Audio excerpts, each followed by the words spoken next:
হাই friends, পুনৰ এটা job update ভিডিঅ'লৈ আপোনালোক সকলোকে স্বাগতম জনাইছোঁ। পুনৰ কেইটামান নতুন প্ৰাইভেট জবৰ আপডেট লৈ আহিছোঁ, গতিকে ভিডিঅ'টো কোনো স্কিপ নকৰাকৈ শেষলৈকে চাই থাকিব। তাৰ বাবে আপোনালোকে আহিব লাগিব গুগল বা আপোনালোকৰ ক্ৰমত। ইয়াতে আহি আপোনালোকে টাইপ কৰিব লাগিব assamjobcareer.in বুলি সাৰ্চ কৰিব লাগিব। সাৰ্চ কৰাৰ লগে লগে আমাৰ যোনটো ৱেবছাইট আছে জবৰ আপডেটসমূহ আপোনালোকক দি থাকোঁ, সেই ৱেবছাইটটো এনেদৰে আহি যাব। ইয়াতে আপোনালোকে যোনটো ফাৰ্ষ্ট লাইনত দেখিছে তাতে আপোনালোকে ক্লিক কৰি পেলাই আপোনালোকে আমাৰ ৱেবছাইটত আহিব পাৰিব। ৱেবছাইটত আহি তো ইয়াতে সকলোবোৰ জব আপডেট পাই যাব। প্ৰাইভেট জবৰ সকলোখিনি জবেই ইয়াত আপডেট দিয়া হৈছে। আজি আপোনালোকৰ কাৰণে লৈ আহিছোঁ private job in Assam 2025 V2 shopping mall job ভেকেঞ্চিৰি 12 পাছ জব। তো শ্বপিং মলৰ ফালৰ পৰা পোষ্ট মুকলি কৰা হৈছে। বহুতে শ্বপিং মলৰ পোষ্ট বিচাৰি থাকে। যদি আপোনালোকে ইণ্টাৰেষ্টেড হয়, আজি যোনটো শ্বপিং মলৰ ফালৰ পৰা পোষ্ট মুকলি কৰা হৈছে এই পোষ্টটোৰ কাৰণে আবেদন কৰি ল'ব পাৰিব। ভিডিঅ'টো আৰম্ভ কৰাৰ আগতে আপোনালোকক এটা কথা জনাই থ'ব বিচাৰোঁ, মই কেৱল আপোনালোকৰ কাৰণে প্ৰাইভেট জবৰ ইনফৰমেশ্যনসমূহে শ্বেয়াৰ কৰোঁ। আপোনালোকে যদি এই পোষ্টসমূহৰ কাৰণে আবেদন কৰিব বিচাৰে বা ইণ্টাৰেষ্টেড হয়, পোষ্টসমূহ আবেদন কৰাৰ আগত নিজে বা ভালদৰে ভেৰিফিকেশ্যন কৰি ল'ব। তো পোষ্টসমূহ আবেদন কৰাৰ আগত নিজে ভেৰিফিকেশ্যন কৰি পোষ্টসমূহৰ কাৰণে আবেদন কৰি ল'ব। তো আজি বহুকেইটা ভাল ভাল পোষ্ট মুকলি কৰা হৈছে আৰু আপোনালোকে যদি এই পোষ্টসমূহৰ কাৰণে আবেদন কৰিব বিচাৰে, এই পোষ্টসমূহৰ কাৰণে আবেদন কৰি ল'ব পাৰিব। Shopping mall private job in Assam. তো প্ৰথমৰ পোষ্টটো মুকলি কৰা হৈছে জইন V2 ৰিটেইল লিমিটেড। প্ৰথমৰ পোষ্টটো মুকলি কৰা হৈছে V2 মলৰ ফালৰ পৰা পোষ্ট মুকলি কৰিছে। ইয়াতে আপোনালোকৰ জব লোকেশ্যনসমূহ হৈছে অসম, অৰুণাচল প্ৰদেশ, মেঘালয়, মণিপুৰ, নাগালেণ্ড আৰু ত্ৰিপুৰা। তো এইকেইটা লোকেশ্যনত পোষ্টটো মুকলি কৰা হৈছে। আপোনালোকে যদি এই লোকেশ্যনত জব কৰিব বিচাৰে, তো এই লোকেশ্যন কেইটাত যদি জব বিচাৰি আছে, তো V2 ৰিটেইল লিমিটেডৰ আণ্ডাৰত এই পোষ্টটো আপোনালোকে কৰিব পাৰিব। তো ইয়াতে আপোনালোকৰ নৰ্থ ইষ্টৰ ফালৰ পৰা পোষ্টসমূহ মুকলি কৰিছে আৰু ইয়াৰ কাৰণে এক্সপিৰিয়েঞ্চ ৰিটেইল প্ৰফেশ্যনেল কেণ্ডিডেট বিচৰা হৈছে। প্ৰথমৰ পোষ্টটো মুকলি কৰিছে, এটাই পোষ্ট মুকলি কৰা হৈছে store manager and assistant store মেনেজাৰৰ বিভাগত। মিনিমাম 3 বছৰ এক্সপিৰিয়েঞ্চ বিচৰা হৈছে ইন লাৰ্জ ফৰ্মেট ৰিটেইলৰ ওপৰত। ইয়াৰ লগতে কেণ্ডিডেটজনৰ প্ৰফাইল কেনেকুৱা হ'ব লাগিব ইয়াতে মেনশ্যন কৰা হৈছে। Strong leadership and team management skill থাকিব লাগিব।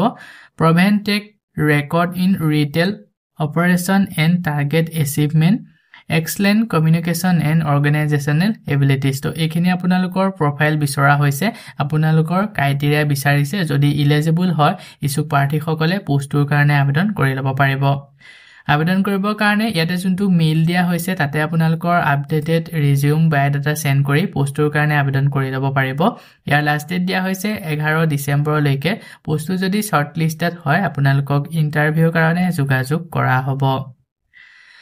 ইয়াৰ পিছত আজি নেক্সট 2 নম্বৰ পোষ্টটো মুকলি কৰা হৈছে IIFL finance in hiring for multiple location across Guwahati.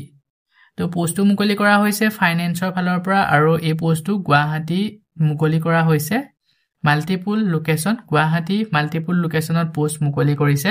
প্ৰথমৰ পোষ্টটো মুকলি কৰা হৈছে কাষ্টমাৰ কেয়াৰ এক্সিকিউটিভ। ইয়াৰ কাৰণে শিক্ষাগত অৰ্হতা গ্ৰেজুৱেট বিচাৰিছে with any sales experience.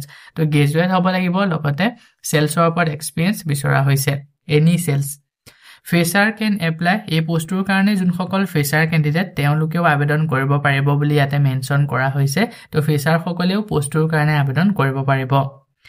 Second পোষ্টটো মুকলি কৰা হৈছে গ'ল এফেয়াৰ্ছ। ইয়াৰ কাৰণে মিনিমাম 2 বছৰ এক্সপিৰিয়েঞ্চ বিচৰা হৈছে বেংকিং আৰু NBFCৰ ওপৰত। প্ৰিফেবলি দিয়া হ'ব যোনসকলৰ গ'ল্ড লোনৰ ওপৰত এক্সপিৰিয়েঞ্চ আছে, তেওঁলোকে যদি ছেকেণ্ড গ'ল্ড এফেয়াৰ্ছৰ কাৰণে আবেদন কৰে, তো এই পোষ্টটোৰ কাৰণে তেওঁলোকে প্ৰিফেবল পাই যাব। জব লোকেশ্যন হৈছে এক্ৰছ গুৱাহাটী। পোষ্ট দুইটাৰ কাৰণে যদি ইণ্টাৰেষ্টেড হয় ইচ্ছুক প্ৰাৰ্থীসকলে, ইয়াতে যোনটো মেইল দিয়া হৈছে, দুটাকৈ মেইল দিছে। যিকোনো এটা মেইলত আপোনালোকৰ আপডেটেড বায়'ডাটা বা ৰিজিউমখন চেণ্ড কৰি পোষ্টটোৰ কাৰণে আবেদন কৰি ল'ব পাৰিব। যেতিয়া আপোনালোকে এই মেইলত বায়'ডাটা বা ৰিজিউমখন চেণ্ড কৰিব, ছাবজেক্ট লাইনত মেনশ্যন কৰি দিব কোনটো পোষ্টৰ কাৰণে আবেদন কৰিছে। লাষ্ট ডেট দিয়া হৈছে 11 ডিচেম্বৰলৈকে। পোষ্টকেইটা যদি শ্বৰ্ট লিষ্টেড হয়, আপোনালোকক ইণ্টাৰভিউৰ কাৰণে যোগাযোগ কৰা হ'ব। সো বন্ধু বান্ধৱীসকল এইখিনিতে আপোনালোকৰ কাৰণে এটা সৰু ৰিকুৱেষ্ট যদি আপুনি আমাৰ চেনেলত নতুনকৈ আহিছে চেনেলটো সাবস্ক্ৰাইব কৰি ৰাখিবলৈ একেবাৰে নেপাহৰিব আৰু ভিডিঅ'টো যদি চাই ভাল পায় ভিডিঅ'টো লাইক শেয়াৰ কৰি দিব মই আপোনালোকৰ কাৰণে যিসমূহ পোষ্ট লৈ আহোঁ এই পোষ্টসমূহ আবেদন কৰাৰ বাবদ আপোনালোকক যদি এপ্লিকেশ্যন ফিজ বা ইন্টাৰভিউ নামত যদি ধন দাবী কৰা হয় 1 টকাও পে নকৰিব ইয়াৰ পিছত আজি নেক্সট 3 নম্বৰ পোষ্টটো মুকলি কৰা হৈছে হোটেল ডাইনেষ্টি গুৱাহাটী তো পোষ্টটো মুকলি কৰা হৈছে গুৱাহাটীত থকা এখন হোটেলৰ ফালৰ পৰা ইয়াতে আপোনালোকৰ একমেন্ডেশন প্ৰভাইডেড থকা খোৱা আপোনালোকক দিয়া হ'ব এই পোষ্টসমূহৰ কাৰণে তো বহুতো পোষ্ট মুকলি কৰা হৈছে আপোনালোকে যদি গুৱাহাটী হোটেলত জব কৰিব বিচাৰে এই পোষ্টসমূহৰ কাৰণে আবেদন কৰি ল'ব পাৰিব প্ৰথমৰ পোষ্টটো মুকলি কৰিছে এক্সিকিউটিভ চেফ তাৰ পিছতে আছে reservation executive front office supervisor housekeeping room attendant accounts associate Assistant Housekeeping Manager,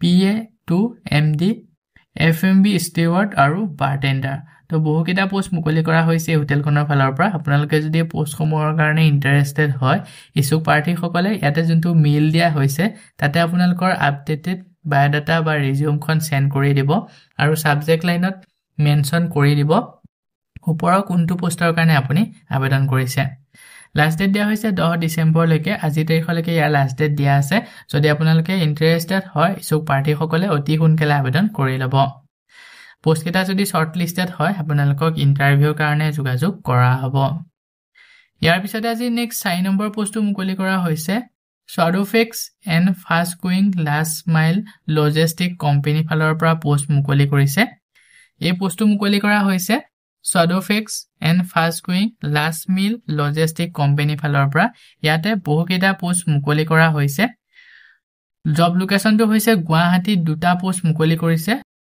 regulation গুটেখিনি দিয়া হৈছে ভালদৰে বা পঢ়ি চাই ল'ব যদি আপোনালোকে এলিজিবল হয় পোষ্টৰ কাৰণে আবেদন কৰি ল'ব পাৰিব তো আবেদন কৰিবৰ কাৰণে ইছুক প্ৰাৰ্থীসকলে ইয়াতে আপোনালোকৰ এক্সপেৰিয়েন্স থাকিব লাগিব 1 পৰা 3 বছৰ ৰিকুৱাৰমেন্টৰ কাৰণে এক্সপেৰিয়েন্স বিচৰা হৈছে লজিষ্টিক ৰাইডাৰ হেয়াৰিং প্ৰিপেড তো যোন সকলৰ লজিষ্টিকৰ ওপৰত এক্সপেৰিয়েন্স আছে ৰাইডাৰ হেয়াৰিং তো তেওঁলোকে প্ৰিপেবল পাই যাব strong command of the local language তো আপোনালোকে ভালদৰে জনা হ'ব লাগিব target orient mindset and ability to work under pressure তো এখিনি আপোনালোকৰ এলিজিবিলিটি বিচৰা হৈছে আৰু এই পোষ্টটো কৰা বাবদ আপোনালোকক স্যালাৰি দিয়া হ'ব 30000 প্ৰতি মাহে 3000 টকাকৈ স্যালাৰি প্লাস ইনসেন্টিভ পাই যাব ৰেপিড কেয়াৰ গ্ৰোথ অপৰচুনিটিও আপোনালোকক দিয়া হ'ব পোষ্টৰ কাৰণে যদি ইন্টাৰেষ্টেড হয় ইছুক প্ৰাৰ্থীসকলে ইয়াতে যোনটো মেইল দিয়া হৈছে তাতে আপোনালোকৰ আপডেটেড ৰিজিউমখন সেন্ড কৰি পোষ্টৰ কাৰণে আবেদন কৰি ল'ব পাৰিব লাষ্ট ডেট দিয়া হৈছে 11 ডিসেম্বৰ লৈকে পোষ্টটো যদি শৰ্ট লিষ্টেড হয় আপোনালোকক ইন্টাৰভিউৰ কাৰণে যোগাযোগ কৰা হ'ব ইয়াৰ পিছত আজি নেক্সট 5 নম্বৰ পোষ্টটো মুকলি কৰা হৈছে অল সালাম হস্পিটেল গোৱালপাৰা ফালৰ পৰা পোষ্ট মুকলি কৰিছে তো পোষ্টটো মুকলি কৰা হৈছে অল সালাম হস্পিটেল গোৱালপাৰা তো গোৱালপাৰা এই হস্পিটেলখনৰ ফালৰ পৰা বহুকেইটা পোষ্ট মুকলি কৰা হৈছে ইয়াতে আপোনালোকৰ multi speciality hospital 150 capacity bed আছে ইয়াতে আপোনালোকে এই হস্পিটেলখনৰ ফালৰ পৰা স্পেশালিষ্ট ENT স্পেশালিষ্ট বিচৰা হৈছে পেথোলজিষ্ট অৰ্থোপেডিক সাৰ্জন পেডিয়াট্ৰিচিয়ান নেফ্ৰলজিষ্ট কাৰ্ডিঅলজিষ্ট তো স্পেশালিষ্টৰ বিভাগত এই সমূহ পোষ্ট মুকলি কৰা হৈছে যদি আপোনালোকে আগ্ৰহী হয় আবেদন কৰি ল'ব পাৰিব তাৰ পিছতে টেকনিক্যাল ষ্টাফৰ বিভাগত ডায়ালিসিস টেকনিশিয়ান আৰু ICU টেকনিশিয়ানৰ বিভাগত পোষ্ট মুকলি কৰা হৈছে তো টেকনিক্যাল ষ্টাফৰ বিভাগত দুটা পোষ্ট মুকলি কৰিছে ডায়ালিসিস টেকনিশিয়ান আৰু ICU টেকনিশিয়ান যদি আপোনালোকে আগ্ৰহী হয় অতি সোনকালে আবেদন কৰি ল'ব আবেদন কৰিবৰ কাৰণে এটা মেইল দিয়া হৈছে মেইলত আপোনালোকৰ আপডেটেড বায়োডাটাখন সেন্ড কৰি দিব আৰু সাবজেক্ট লাইনত মেনশন কৰি দিব কোনটো পোষ্টৰ কাৰণে আবেদন কৰিছে কন্টাক্ট নম্বৰ দিয়া হৈছে 8479337773 আনটো হৈছে 9435062534 এই নম্বৰ কিটাত আপোনালোকে হোৱাটছআপত আপোনালোকৰ আপডেটেড বায়োডাটা সেন্ড কৰিও পোষ্টসমূহৰ কাৰণে আবেদন কৰি ল'ব পাৰিব তো নম্বৰ কিটাত আপোনালোকে কল নকৰিব অনলি হোৱাটছআপৰ যোগেৰে যোগাযোগ কৰি পোষ্ট কিটাৰ কাৰণে আবেদন কৰিব পাৰিব লগতে পোষ্ট কিটাৰ বিষয়ে যদি ইয়াত কৈ দিক আৰু কিবা জানিব বিচাৰে সকলোখিনি ভালদৰে জানি ল'ব পাৰিব লাষ্ট ডেটটো দিয়া হৈছে 12 ডিসেম্বৰ লৈকে পোষ্ট কিটা যদি শৰ্ট লিষ্টেড হয় আপোনালোকক ইন্টাৰভিউৰ কাৰণে যোগাযোগ কৰা হ'ব সো বন্ধু বান্ধৱীসকল এইকেইটা আছিলে আজি আপোনালোকৰ কাৰণে লৈ অহা প্ৰাইভেট জবৰ আপডেট আশা কৰোঁ ভিডিঅ'টো চাই আপোনালোকে উপকৃত হ'ব ভিডিঅ'টো চাই যদি ভাল পায় ভিডিঅ'টো লাইক আৰু শ্বেয়াৰ কৰি দিবলৈ একেবাৰে নেপাহৰিব আমাৰ চেনেলত যদি প্ৰথমবাৰ ভিজিট কৰিছে চেনেলটো সাবস্ক্ৰাইব কৰি কাষতে থকা বেল আইকনটো প্ৰেছ কৰি অল কৰি ৰাখিব আমাৰ চেনেলৰ এনে ধৰণৰ আহিবলগীয়া প্ৰাইভেট জব আপডেটৰ নটিফিকেশ্যনসমূহ প্ৰতিদিনে পাই থাকিবৰ কাৰণে আজিলৈ মানে পুনৰ এটা জব আপডেট ভিডিঅ'ৰ সৈতে লগ পাম অহাকালিলৈ